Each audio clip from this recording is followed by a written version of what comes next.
Welcome back to the 5th online episode of Live Sunday Peacetime, hosted by Peace Point on alternating Sunday mornings by myself, Phra Nicholas Thanissaro, live streaming from Dhamma International Meditation Center in Azusa, California. Today's session will be about an hour and a quarter long and will consist of about a 30-minute Dhamma talk, 20 minutes of meditation, and 20 minutes conclusion, answers to viewer questions submitted in advance, and the usual news. Last time you saw me, we looked at aim in life and the 5 hindrances, basically how to reclaim time for our meditation and overcome obstacles as they arise in our meditation. The topic for the Dhamma talk today will be meditation, problem solving, and the New Age. Again, this session I would encourage you to send in any questions that you have to the DIMC family line group, post them on the Peace Point Meditation YouTube page, or send them to me personally so that I can have a shot at answering them next time round. I know last time it was pretty difficult to understand anything I said well enough to ask any questions because of technical problems with the transmission, but hopefully this week will be a little more comprehensible. So let's start by looking at how to apply meditation to solving different sorts of problems in life. Indeed, there are many different sorts of problems in life, both material and spiritual. Different sorts of problems need to be dealt with in different ways. But if we know only material solutions to the problems, we will be limited in our range of solutions when it comes to solving them.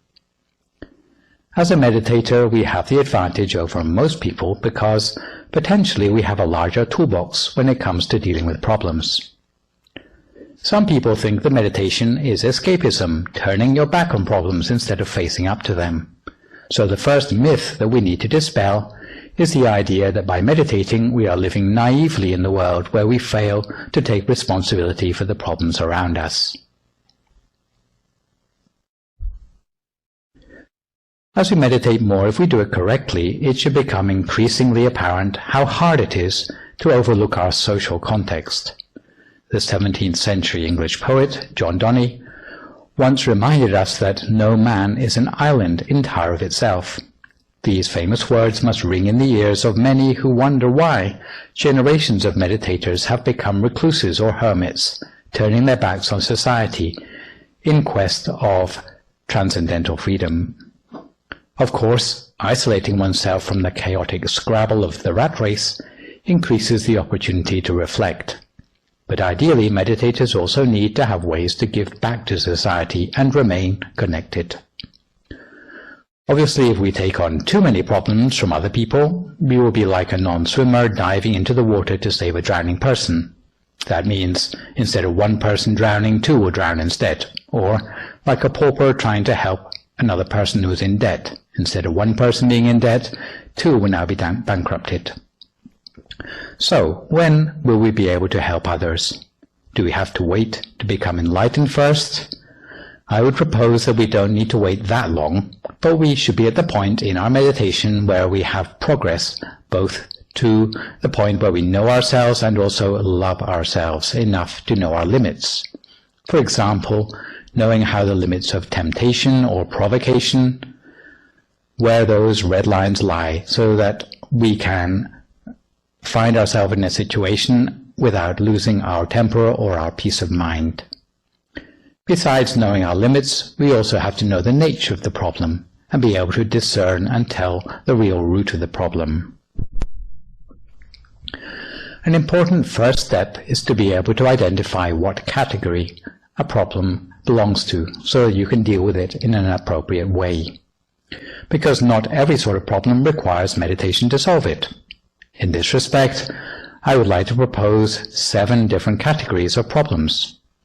Material or linear problems, problems of which you are a part, vicious circles, attitude problems, problems that better prevented, problems requiring loving kindness, and problems you can't solve on your own.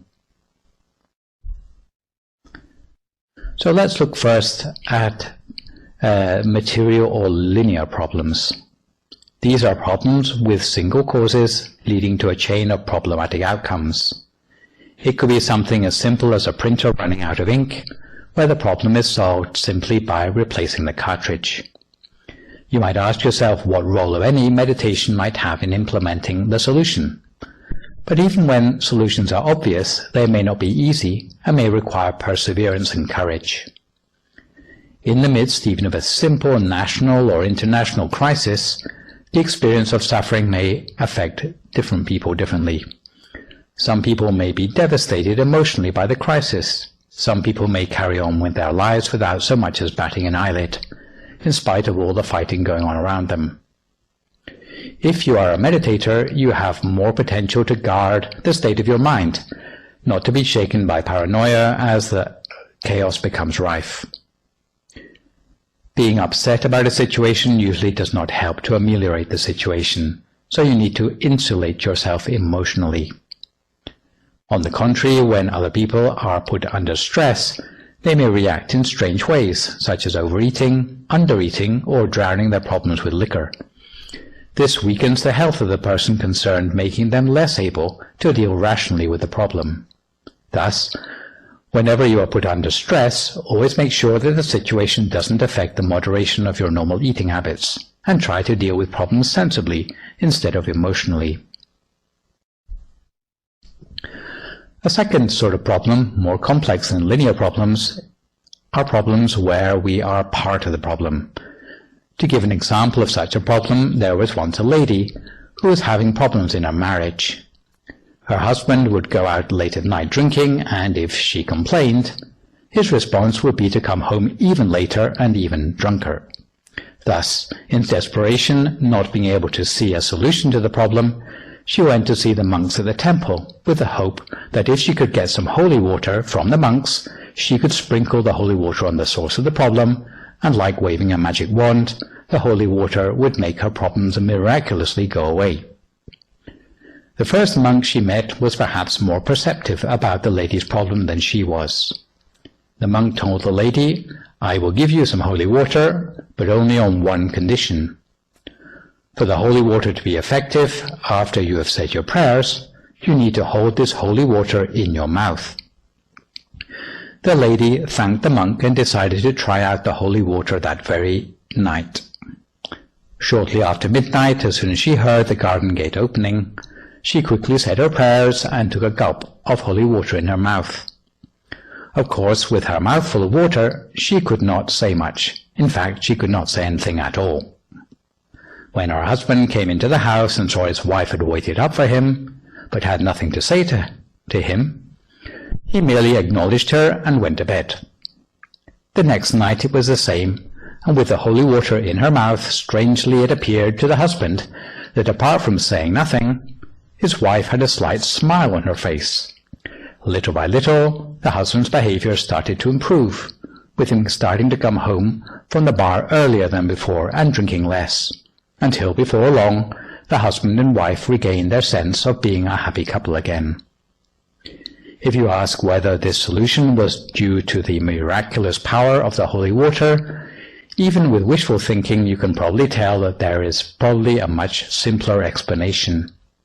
This is not to say that the husband was blameless, because going out late at night and wasting the family income on liquor is never justified. However, if you ask what is the way out of the problem, the wife had more of a chance to transform the situation for the better than the husband. The problem was that the wife was previously too critical in the things that she said, a problem that was later solved dramatically by her inability to speak with her mouthful of holy water.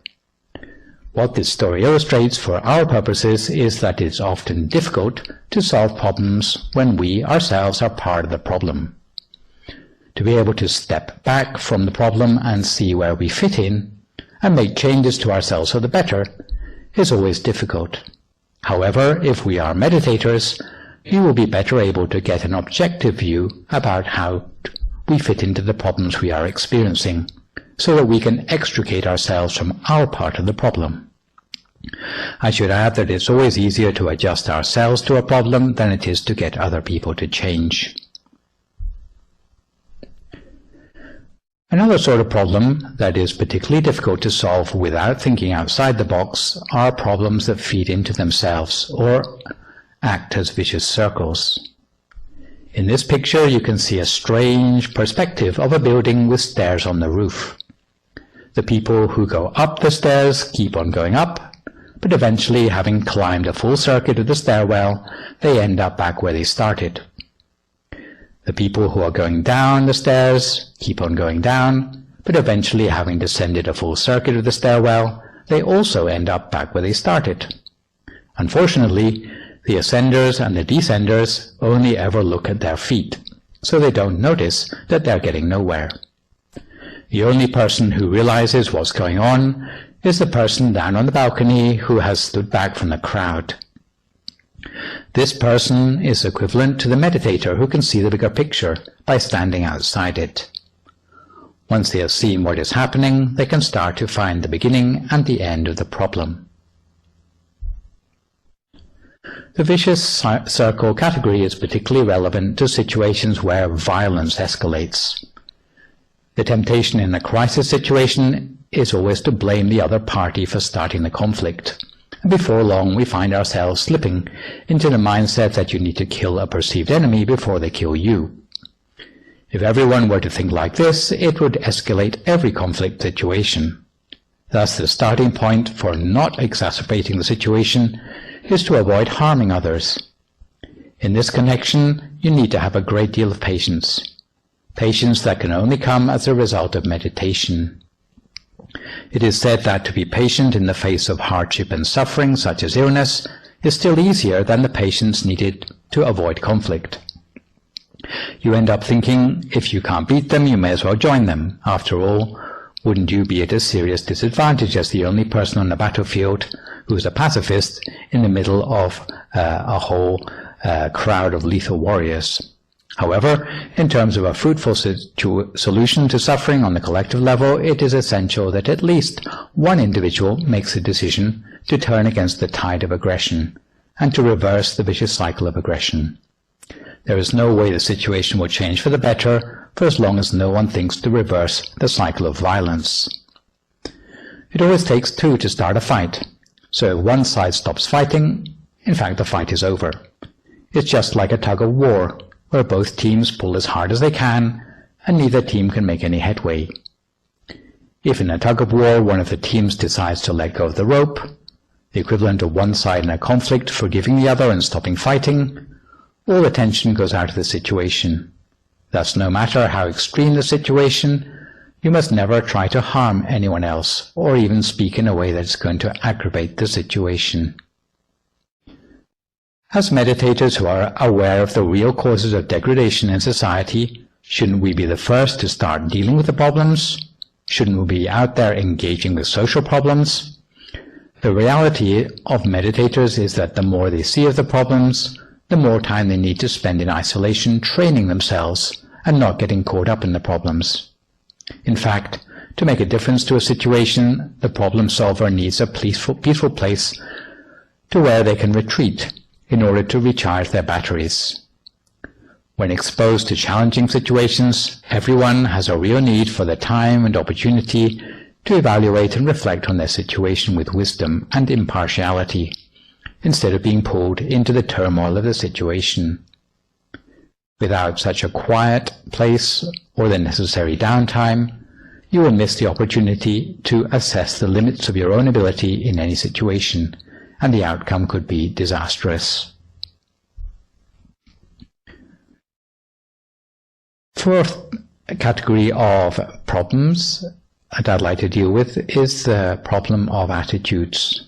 By meditating, you can change yourself to see the world in a more positive light. For example, to count your blessings or realize that there is something or someone else always worse off than you.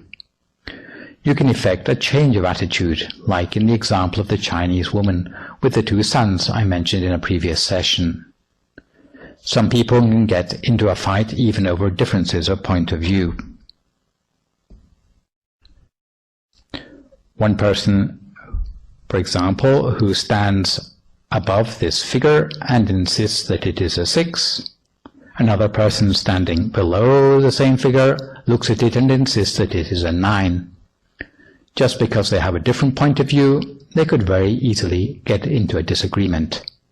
This is just for a very simple example, but you can imagine how much more potential there is for conflict when you're talking about any subjective opinions. For example, whether to rush in and change a situation with people quoting the proverb, "Make hay while the sun shines," or those who would prefer to hold off and size up the situation a little longer, also quoting the proverb, "More haste makes less speed."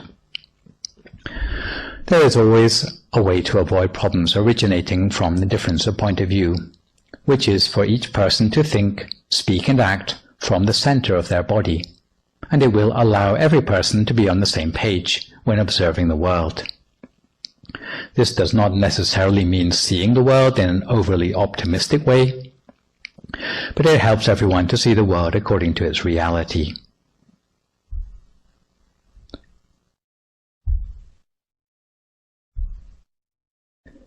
For certain categories of problem, the best solution is that the problem doesn't happen in the first place, where prevention is a lot better than a cure. Suppose you get your car stolen. It would be normal to feel that you are the main victim of the crime.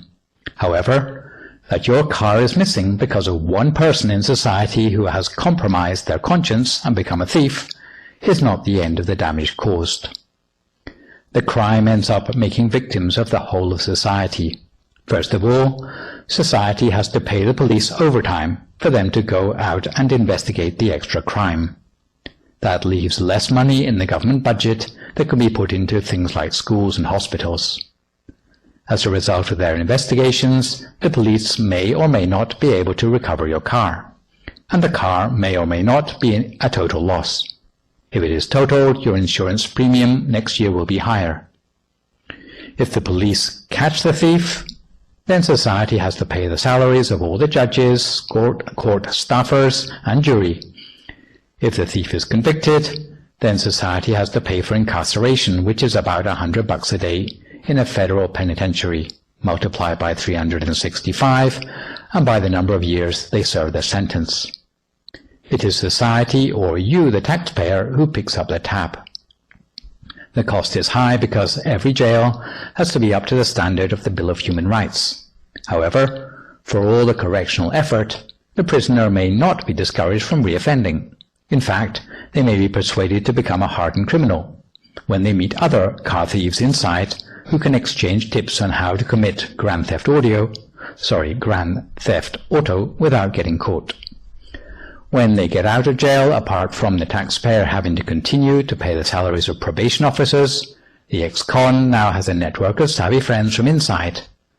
In the end, the criminal justice system does not bring much satisfaction to you, the victim of the car theft, who has now got a wrecked car, a higher insurance premium, higher tax rates, and less government money for social services. Unfortunately, the logic of the justice system is that the victim gets the satisfaction of revenge on the victim. But as you can see, the satisfaction is pretty limited and comes at a high price. Thus, for certain categories of problems, it is a huge advantage for society if the problem never happens in the first place, so the penal system does not have to be brought into play. This role of keeping good people good, instead of letting them slip into the twilight zone of criminality, is another important place where meditation has a role in solving social problems. It may not be as spectacular as clearing up the mess after crimes have happened, but it sustains the harmony and well-being already present in society for the long term. A sixth category of problem is where anger needs to be diffused by the spreading of loving kindness.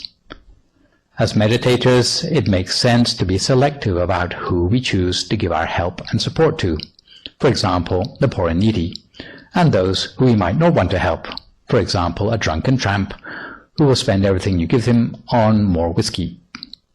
It is right to be choosy and selective about who we give to. Friendliness, however, is something that we should try to emanate towards all people and all sentient beings, without exception. The fruit of spreading loving kindness towards others without exception is very beneficial both to ourselves and others. It will allow you to sleep peacefully at night, have sweet dreams, wake up in happiness, have a bright complexion, be endearing to others, and to make fast progress in your own meditation. Some people start with friendliness towards themselves and later spread friendliness in ever-widening circles, as you can see on the diagram. This is the Theravada order of doing things. Alternatively, we can start by spreading friendliness selflessly to others without limits, until eventually you can no longer differentiate between yourself and others, at which point you will come across your true self inside. This would be the Mahayana order of doing things. Both of the methods described are effective ways of bringing the mind to a standstill. Those who are adept in seeking the best available from each tradition, that means both Theravada and Mahayana, will restrict themselves neither to one sort of practice or the other. Of course, you need to choose one or other starting point, but after you become familiar with both routes to cultivating loving-kindness, if you know the nature of your mind at any particular moment, you can adapt your practice to suit the needs of your mind at that time. Spreading loving-kindness is useful if you realize that there are anger issues within yourself that need to be resolved, or anger around you which you cannot deal with in a more direct way. In practice, you can expand the well-being of meditation either as a visualization or as a feeling of well-being. You should expand your mind outwards as a sphere of brightness or a feeling of well-being, or as from a point centered in the middle of your body. You spread the sphere of your loving kindness in increasingly larger circles around yourself to the room, the house, the neighborhood, the town, the country, the continent, and eventually to the whole world. You can practice such loving-kindness meditation for 5 minutes at the end of your normal meditation if you like, or if you find that your mind is unyielding on any particular day, you might like to start your practice by practicing loving-kindness meditation for 5 minutes even before you start your normal practice. Finally, I would like to introduce you to a category of problems identified by the way you need to rely on other people to help you solve it. It is the sort of problem you cannot solve successfully on your own. In some cases, this might be something as simple as moving a piano, but at other times it is to do with complex social problems. Some social problems are no more than the sum of the individual suffering of the people in that society.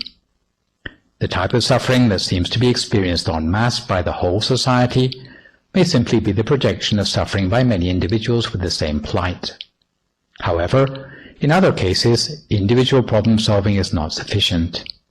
You need to be able to use solutions at the social level to bolster individual consensus.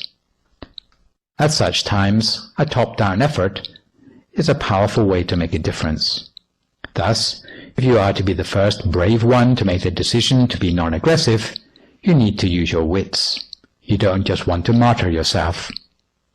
Your decision to turn against the tide or to be taken at a time in the conflict where there is a lull in the fighting. You should take this opportunity to consult with the rest of the members of the society or the two opposing armies to get something down on paper. Agree to a ceasefire or get an agreement formed at a social level, so that if tomorrow they wake up in a bad mood, they won't go back to fighting all over again. As a meditator, you ought to use such things as regulations, rules, or treaties to your advantage to help encourage non-aggression at the individual level, to become more widespread at a social level, and at the same time to reinforce your own personal commitment. The success of organizations such as the United Nations is an example of successful problem-solving at the social level of operation rather than the personal level. People must adopt a common set of rules and regulations, and these can be used to enhance and encourage personal commitment at the overall level. So if you are an adept meditator and you work your way to a level where you can start to influence others to reach consensus, this is a useful way for solutions to trickle down to the grassroots level. The same principle also applies when you cannot afford just to do good deeds all by yourself, but you should encourage those around you to be good as well.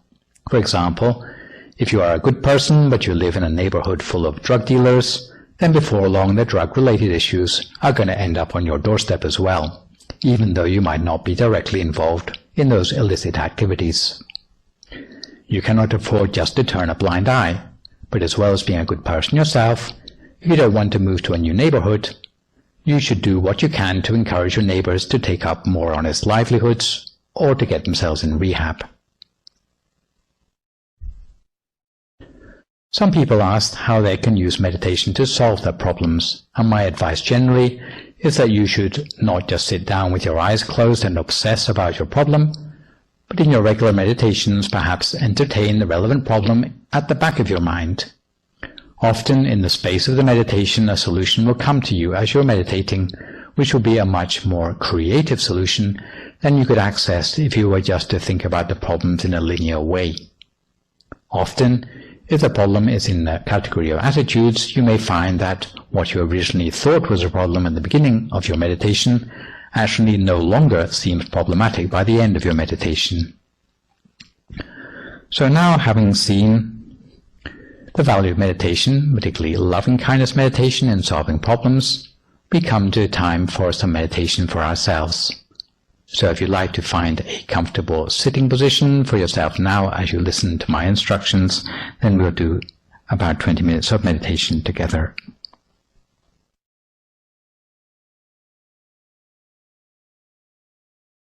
So if you'd like to start by finding a comfortable position for yourself in meditation,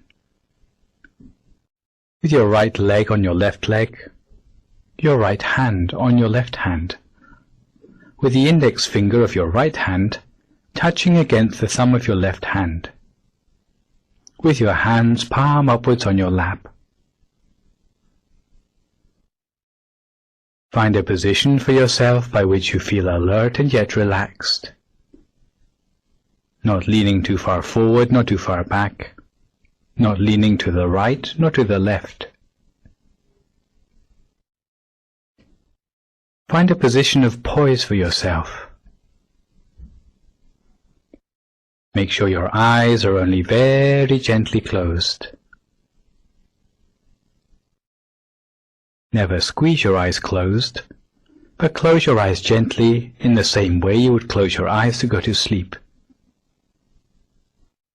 Make sure there is no heaviness on your eyelids. If you notice that your eyes are closed too tightly, or if there is any heaviness on your eyelids, you may need to open your eyes and close them again more gently. Once your body is completely relaxed, you can turn your attention to relaxing the mind. If you like, you may like to think of all the merits which you have done in your past, whether it be the merits of generous deeds for the benefit of society around you, donations to the temple, offering of robes, keeping the precepts purely, even meditation and chanting in your daily life. But if you think about all the merits you performed, in the end it will bring you a feeling of joy and happiness in the mind, as if the merit moves you to the extent that you feel refreshed inside. You should cherish such a feeling of happiness in your mind, just for a few moments, as if all the happiness seems to come from the center of our body. And when we feel relaxed, both in body and in mind, very gently, using no effort at all, we allow our attention to settle and to center to a point in the middle of our stomach, as if in the middle of our stomach was just an empty space. Maintain your mind at the center of the body, observing as continuously as you can for as long as you can. Keep your mind always at the center of whatever arises there, at the center of the bright sphere of light, or at the center of the Buddha image inside yourself, if that's what you prefer, until eventually there are no remaining thoughts in the mind anymore, and the mind can come to what we call a standstill at the center of the body.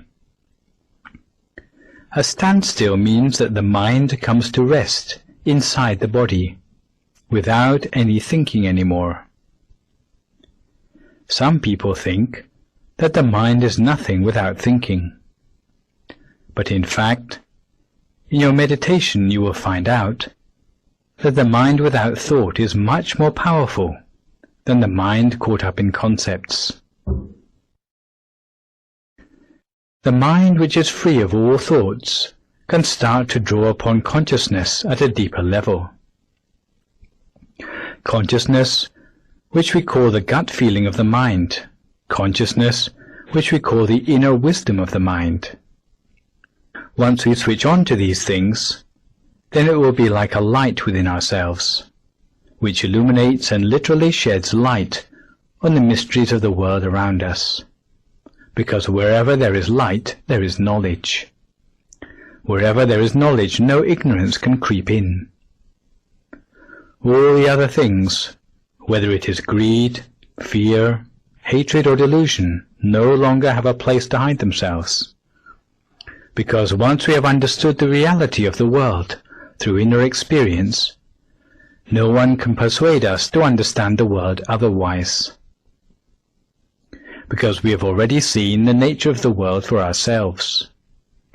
So now for a few more moments in silence, each to their own meditation, cultivating the mind at the center by the means of your bright object and the sound of the mantra if necessary, until we come to the appropriate time.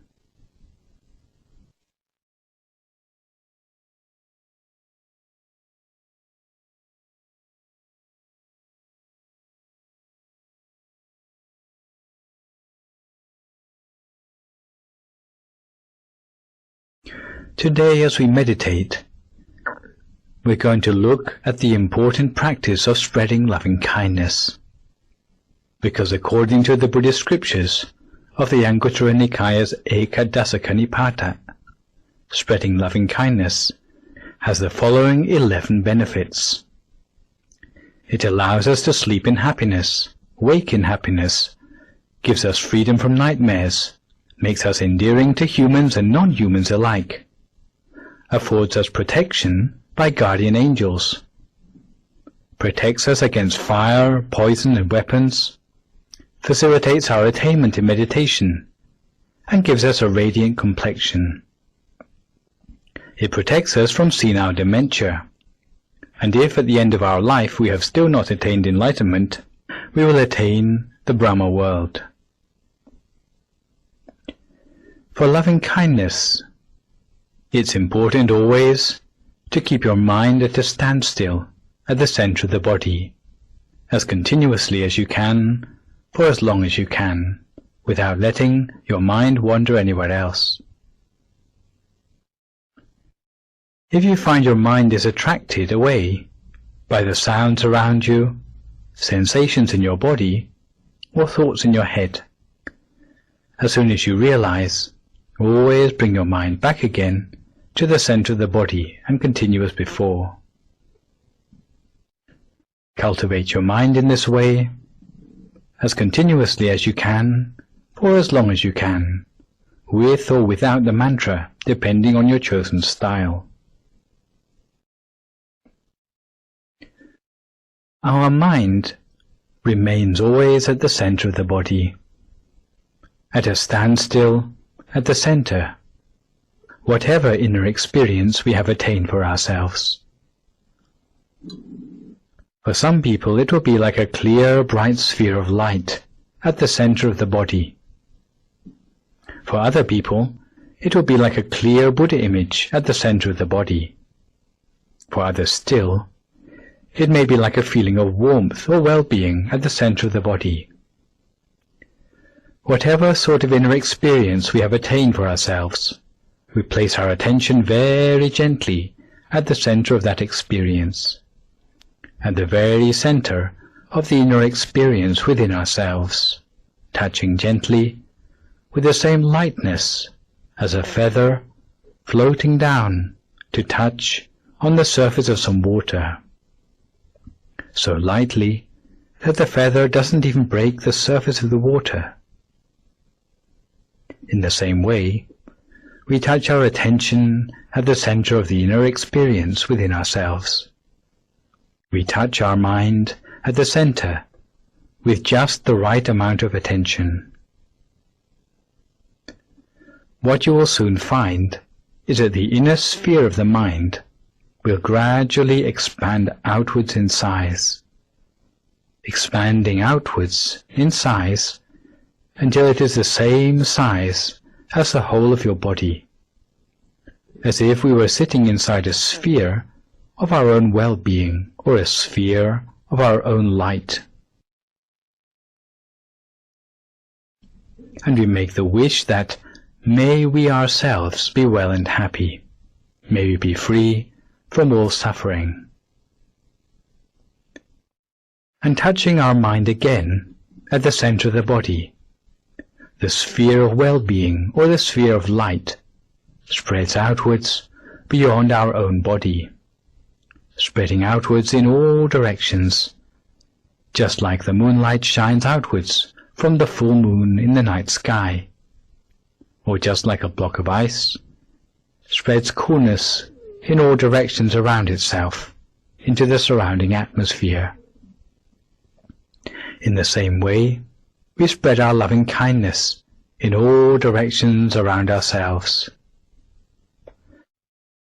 spreading the sphere of loving kindness around ourselves outwards into the room in which we are sitting for meditation, making the wish that may all beings here in this room be well and happy, be free of all suffering.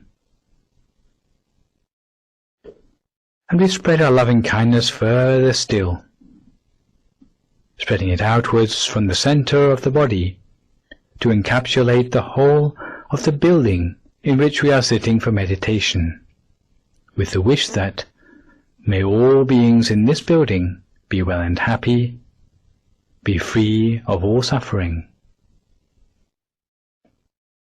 And now we spread our loving kindness further outwards still, in all directions around, into the neighborhood around us, again with the wish that may all beings here in this neighborhood be well and happy, be free of all suffering. And we spread our loving kindness further outwards, in all directions all around, into the whole of the city around us. If you find it easier, you can imagine it as a map seen from above. Then imagine the city so.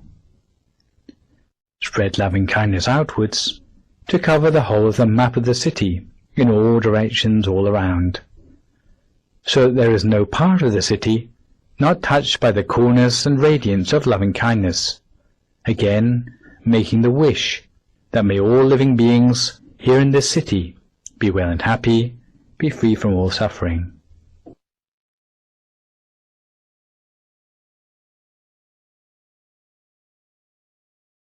And we spread our loving kindness further outwards, beyond the city limits, to the whole of the country, outwards to the very borders of the country in all directions all around, spreading loving kindness without exceptions to the very borders of our country in all directions all around, again making the wish that may all beings in this country be well and happy and be free of all suffering.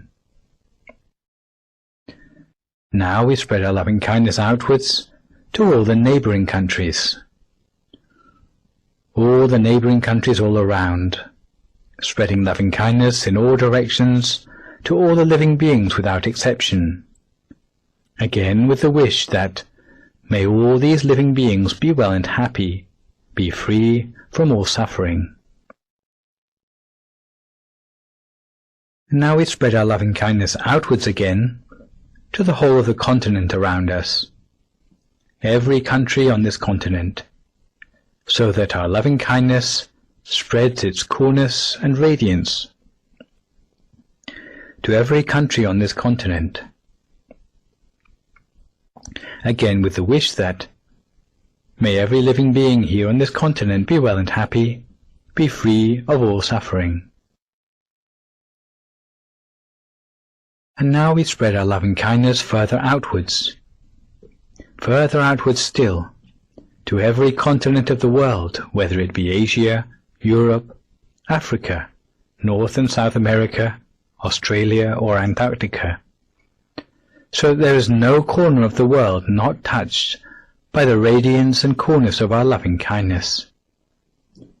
Spreading our loving-kindness to every place on the surface of our planet. Again, with the wish that, may every living being without exception, whether on the land, in the air or in the sea, be well and happy, be free from all suffering.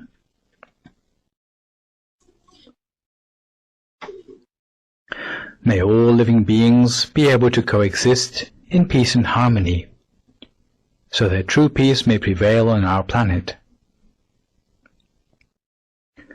And we spread our loving-kindness in all directions all around, outwards into the universe, to the front and to the back, to the right and the left, above and below, putting our loving-kindness outwards into the universe around us, with the wish that, wherever there may be living beings, may they too be touched upon by our coolness and radiance given by our loving-kindness. In such a way, we spread our loving-kindness without limits and without exceptions, outwards into the universe, the galaxies, and the cosmos around us. Long ago, in the time before the Buddha, there was a hermit called Kapila, who used to retire to the seclusion of the forest for meditation. It was his habit to favor the practice of meditation on loving-kindness, and this he would practice on a regular basis, by day and by night. Whenever his mind was at ease, he would spread loving-kindness facing east, with the intention that, may all living beings in the direction in front of me, even from the smallest creatures, whether 2-footed, 4-footed, with many legs or no legs at all, in the eastern quarter, be pervaded by my loving-kindness, spread with the purity of my mind. May all these beings enjoy happiness and be free from all suffering. The next day, he might spread loving-kindness in the same way to the western quarter, the northern quarter, the southern quarter, upwards or below. He would spread loving-kindness in this way in all directions, consistently and regularly, until it became his habit. Whenever he slept in happiness, as if slipping into deep meditation. It would bring him joy the whole of the time, and he would have a dreamless sleep. If he ever dreamed, it would be of auspicious things. On waking, he would feel refreshed, free of sleepiness. He always had a very radiant complexion because of his practice, and even if there was danger in his midst, he could never harm him. He was loved and respected by men, angels, and the forest creatures alike. He was able to enter upon meditation easily and attain the absorptions quickly, his mind coming to a standstill swiftly, because he was able to let go of external events easily, bearing no anger or grudges towards anyone. His mind was bright at the center of his body, brighter than the sun at midday. As a result of his practice, the forest became abundant with fruit, and as soon as animals which were sworn enemies, like deer and tigers, came into the vicinity of the forest, miraculously they were able to coexist in harmony, because even their minds changed to become filled with loving-kindness towards one another, following the example of the hermit. However, when those animals came close to death, they would be unable to stay in the forest, but felt compelled to pass away outside the forest so as not to pollute the pure atmosphere of the place. Even the creepers and shoots of the plants in the forest coiled auspiciously in a clockwise direction. Later, after many aeons had passed, This place was to become the town of Kapilavastu, in the present-day Nepal, where the Lord Buddha was to grow up. These are some of the fruits of spreading loving-kindness, which appear even during the present lifetime. So, having spread loving-kindness in this way, we condense our awareness down, back to the center of our body again, taking careful note of the brightness, the clarity, and the feeling of peace and joy at the center of our body. In particular, we should take mental note of the feeling of well-being at the center of our body, remembering this feeling as well as we can, because this feeling of well-being is very important for us. It represents the state of progress in meditation that we have made up till now. If we can remember this feeling as well as we can, the next time we come to meditate again, we can start again from this feeling, and starting again from this feeling, we can continue to make progress in meditation next time from where we left off. So for the last few moments of this meditation, take a few moments to make a mental note of the state of your progress in meditation, remembering the feeling as well as you can. Now for a few more moments, each of their meditation practice in silence.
Sabba Buddhanupavena, Sabba Dhammanupavena, Sabba Sankhanupavena Sattha Soti Bhavanto Te.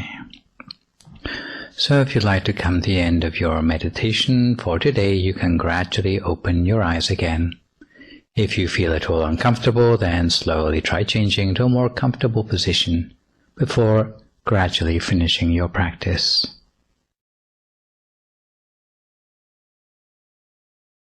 In the early decades of the 21st century, there are many things that are changing. We have always relied on material miracles to achieve the happiness and comfort that we seek. However, the rate at which we are using fossil fuels is leading to them to run out, and experts believe that within 30 to 40 years there may be nothing left of the traditional fuels that we have relied upon for so long to support our high standards of living. At the same time, in many parts of the world, the poverty is widespread, especially where the figures for displaced persons worldwide currently stands at 65.6 million individuals. With the population growing exponentially, there will soon be insufficient food even for us all to eat. The limits of material solutions are beginning to make themselves felt. For example, the sense of powerlessness in the face of infectious diseases is an embarrassment to the progress of medical science. Thermal pollution, in terms of global warming, is causing the polar ice caps to melt and causing flooding in nearly every major city of the world. The ozone layer has been damaged by the release of aerosol propellants, meaning that in many parts of the world ultraviolet radiation is making skin cancer widespread in those of all ages. If so-called progress continues in the same direction, we will not be able to sustain ourselves or our planet. Without intending to be too much of a doom-monger, it is obvious that something has to change. And it can be concluded that what we're seeing throughout the world is a natural part of growing and development of civilizations. When the pendulum of civilization has swung as far as it can in the direction of materialism, naturally it must start to swing back in the direction of spirituality. Why? Because never forget that our human being consists of two distinct parts, body and mind, both of which need to be sustained. If we neglect one part of ourselves at the expense of the other, eventually our individual health will suffer, and the same is true on the social and global levels. Change is coming for sure, but will it arrive kicking and screaming, or will it arrive much more gently? James Lovelock, the originator of the Gaia hypothesis, said that if human beings were to fulfill their potential gently, they would become like the nervous system or the conscience of the earth, integrating to make the planet conscious of itself. However, if we continue to pursue only material prosperity and ignore warning signs, we may become like a cancer that leads our planet to extinction instead. Perhaps with the advent of the so-called COVID era, we have more of an idea of how we can gently move in a more spiritual aspect of global connectedness. Evidence for such transformation has been apparent since long before COVID, with a change in attitude to world peace, an intermingling of Eastern and Western culture, and more enlightened views of leadership. And the good news is that meditation seems to have a role to play in all these aspects of the dawning of a new age. In terms of new attitudes towards the possibilities for world peace, fortunately mankind seems to be moving away from tribalism. But although we still value security and freedom, we no longer exclude the other because of differences of nationality, creed, race, or religion. We increasingly realize the limits of security and happiness from taking refuge in material securities, such as wealth or fame, and to a greater or lesser extent have rediscovered inner cultivation as an universal source of well-being and freedom that is independent of cultural differences.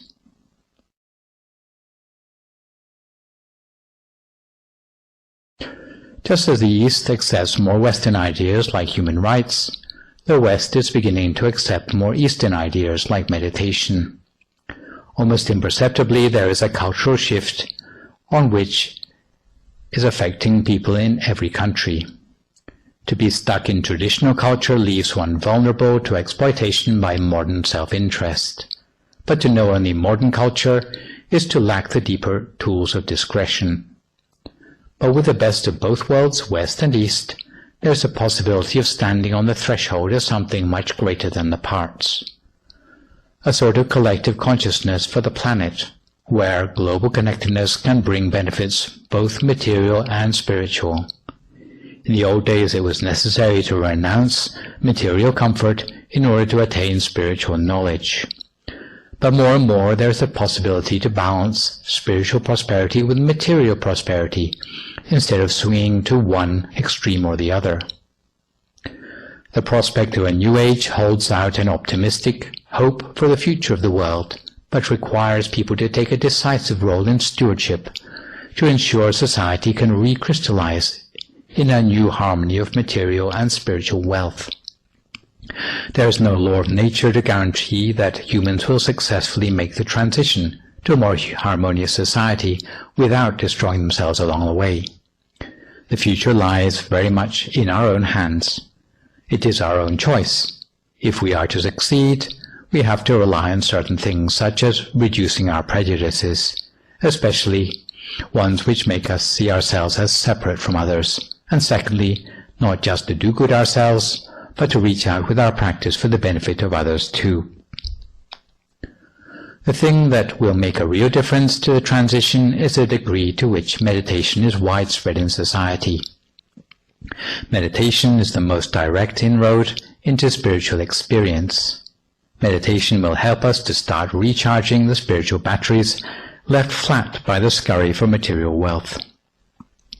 Where we have always relied on miracles of technology, meditation will start to create a few miracles of spiritual development for itself.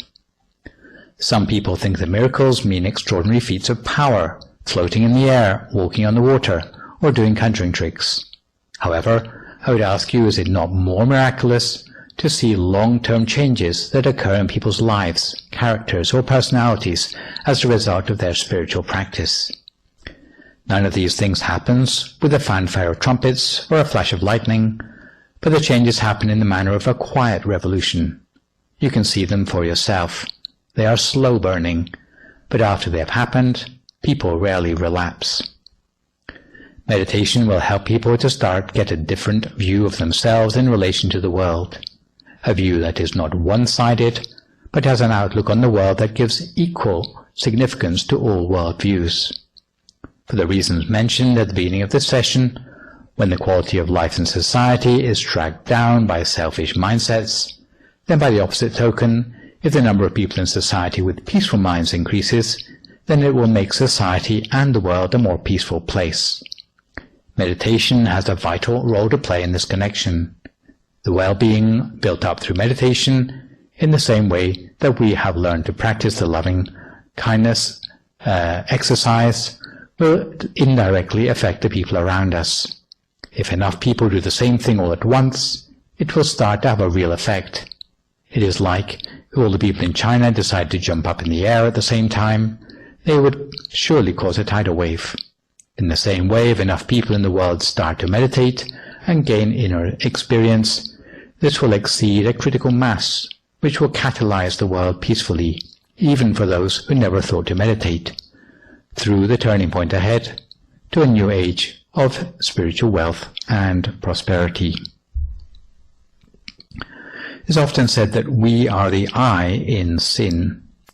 This is why, in the context of leadership for the new age, the more influence you have, the more critical it is that you expand your empathetic awareness. Supposing you are a bachelor or a bachelorette living by yourself in an apartment, and you think of no one but yourself, in fact no one would blame you for this. However, if one day you reach out and start a family, perhaps with a couple of children, if you still have not upgraded your mindset, if you are still just thinking about the food on your own plate, you would deservedly warrant being called a selfish person, at least by your own family. Really, before becoming the head of a household, you need to expand the compass of your mind to all the members of your family, so that you are as worried about the food on their plates as you are about the food on your own plate. In the same way, if you run for mayor of the city, you first have to expand the breadth of your mind to encompass the well-being of all the people in the city, rich and poor alike. You cannot afford still to be stuck in self-interest or even just thinking about your own family. Otherwise, you will be accused of favoritism or nepotism. Similarly, if you become president or a world leader, you can no longer afford just to be thinking about your hometown or even just your own country, because these days everything is interconnected, as is so painfully obvious from the spread of the virus, which, like many other things, has no respect for borders. Therefore, before stepping up to the plate as a national or international leader, you better first make sure that your level of empathy or loving kindness is broad enough to encompass every living being in the world. This is why cultivating meditation, especially on loving kindness, becomes more and more critical for leaders the higher up they go in management.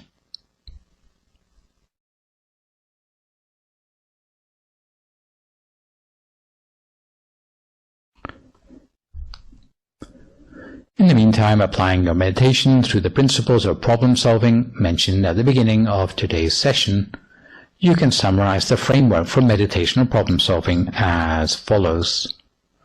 When confronted by a problem, never insult others nor try to harm others, because it will only make the problem worse. When confronting problems, be especially careful to exercise restraint in upholding your precepts and complying with the rules and regulations relevant to your situation. When feeling stressed, be careful to exercise moderation in your appetite, making sure you don't eat too much, eat too little, or imbibe alcohol in response to your woes. In spite of the stresses in your uptime, make sure that for your downtime, you have a go-to place that is peaceful enough for you to meditate and get a refreshing night's sleep. Finally, even though it may seem hard to meditate when you are going through problems, keep meditating in spite of those problems, because meditation in times of stress is 10 times more valuable for your well-being than meditation when the going is easy. If you can manage all of these interventions, rest assured that you will answer the description of the leader and problem solver needed by the society of the future. So let's turn now to look at some of the questions sent in by viewers. Here's a question from Jane Godfrey of Doncaster in England. She has asked, I want to recognize fools and keep them at arm's length, but I become irritated and find it hard to get over my annoyance when those I see as taking advantage, in other words, taking more than what they are giving or not backing up what they say with their actions. How can I overcome this self-righteous type response and maintain my own balance? Well, thank you, Jane, for that question. And in answer to it, I would say that if you want to avoid associating with fools in your everyday life, apart from avoiding social contact with fools, it will be necessary to give special attention to the following issues, and I quote from the Mangala Sutta as explained in the Temple's book called A Manual of Peace. In the case you have to associate with a fool, you need to be especially careful. Sometimes you will be put in a situation where you have to associate with fools even though you don't want to. For example, you may find out that your work boss is corrupt. If you refuse to have any part in their dealings, you might get fired. What should you do in such a situation? Well, if you do everything the boss wants, in the end you will become corrupted too. The best way forward to treat such fools is as if you were warming yourself before a fire. For a fire, if you stay too close to the fire for too long, then you get burned. If you stay too far away, you will be left out in the cold. Thus, just as with a fire, you need to keep the appropriate distance from a fool, not too near and not too far. Also remember that you can only afford to intervene with a fool in the case that you are sure that you have the capability and steadfastness to help them. Whether you can really help a fool or not depends on whether your own level of virtue is sufficiently steadfast to allow you to help them unscathed. If you are not yet sufficiently steadfast, then it may be that you need to keep your distance, even if they are your own relatives. If you come across a fool who does not respond to your interventions, you may have to resign yourself to biding your time and waiting for a situation to occur where the damage of the fool's actions becomes obvious. Only at that time will they become a little more ready to listen to your advice. In such a situation, you may need to be cruel to be kind, withholding your help or advice until it can truly make a difference. It is not really a case of self-righteousness, but certainly you need to work out if you are strong enough morally to help out a fool or whether you need to back off from the situation. The level of steadfastness you can bring to the situation will depend on how strong you are in avoiding unwholesome behaviors yourself, especially involving the roads to ruin, how strong you are in making a break with any unwholesomeness in your past, and how strong you are at continuously sustaining your cultivation of wholesome behaviors in the present day. When dealing with fools, in summary, you can say the ideal is to interact without transactions. Try to avoid joining up with fools, receiving things from them, or giving or lending them things. If you are looking on and seeing the people you love being ripped off by fools, do your best to open the victim's eyes to the truth of their situation, especially if they are off their guard, according to the duty of a good or a noble friend. Let me finish up with a couple of news items, one about merit making at the temple and a second about availability of meditation teaching in English. At the moment, as you probably know, despite having passed the peak death rate for COVID-19 in both the US and California, the activities of the temple are still limited to those we can share online, as the temple remains closed to the public with no monks going out into the community and no community members coming into the temple, until the risk of COVID-19 contagion has passed.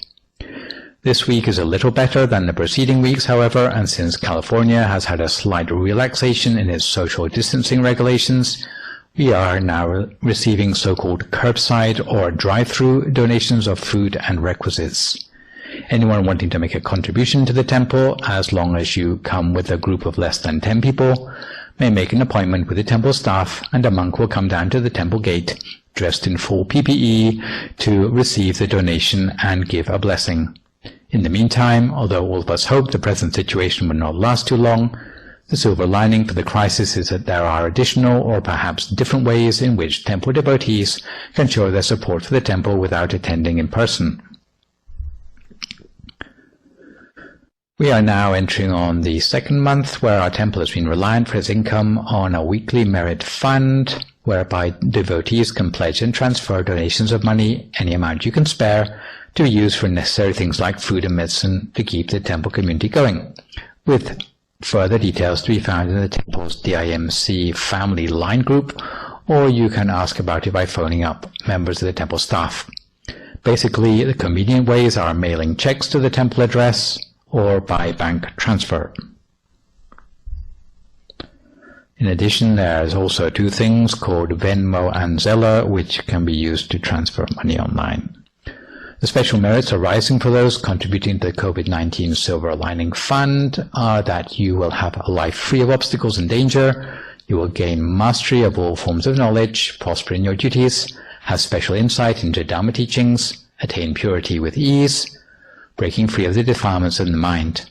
You will gain wealth on a worldly, spiritual and transcendental levels, allowing you to pursue perfections with ease all the way to the attainment of the utmost Dharma, and the whole temple would like to rejoice in your merits on this occasion. Paying attention to what's happening in the moment is difficult in the age of COVID-19, but meditation can also help us cope during these unsettling times.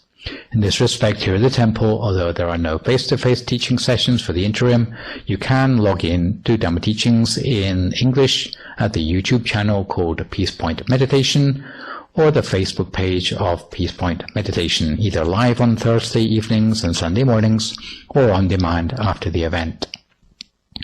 Peace breaks are broadcast every evening between 7 and 7:30 p.m. between Friday and Wednesday. Also recently, Tipserine Indaganok OB and her team at the Meditation Circle in Georgia has developed a mobile phone app of English language meditation and Dhamma teachings from various monks in our organization. It's just recently had a major upgrade to it, so there's a lot of new materials on it. But basically, it can be downloaded free of charge from the Google Play Store for the Android version and the App Store for the iOS version. And the name of the app is MindGem, spelled M-I-N-D-G-E-M. Depending on who is your favorite monk to meditate to, there are contributions from myself, Lumpy Sander, Lumpy John, Lumpy Pasura, and Lumpy Clint. There are about 10 versions of meditation instruction in English. There are also Dhamma teachings, inspiration from the translated books of the Venerable Dhammaccio, and a meditation countdown timer. So this session we have looked at problem solving and the New Age as they both relate to meditation. For my next online session with you, which will, fingers crossed, be a week on Sunday, we'll be looking a little bit more at meditation and self-transformation.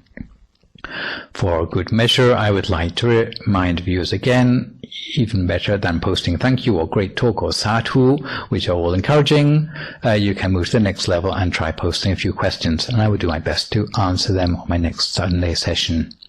In the meantime, try to stay healthy, avoid recklessness or complacency in the face of the virus, maintain a positive mood, speak only positive words, forgive others, extend good wishes to others, and meditate daily. Continue recording your meditation experiences by keeping a diary while trying to root out any hindrances in your meditation. And hopefully, when you get that clarity in your meditation, you also will have a clearer idea about your own sense of meaning in life as well, moving forward. So for today's program, this is me, Phra Nicholas, signing off for the session. So long, folks, and stay safe.